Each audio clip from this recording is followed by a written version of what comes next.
In a previous paper, we looked at the transmissibility of Omicron and Delta.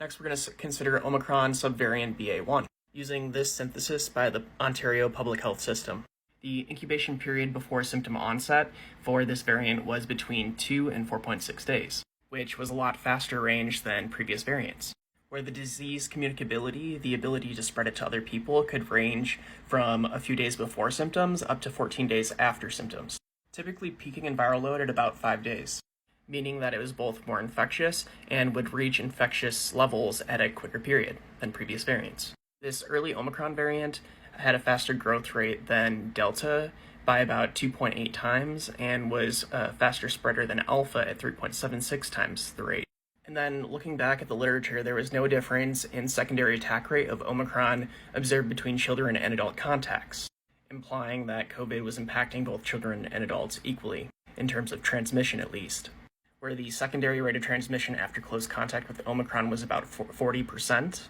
while with Delta it was about 17%, and with the original wild-type strains it was about 4.5%, showing at this point with the BA.1 variant that it was increasing in transmissibility. And that again, while the virus could be transmitted a few days before symptom onset to upwards of 14 days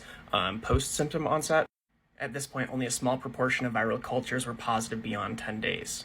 following symptoms.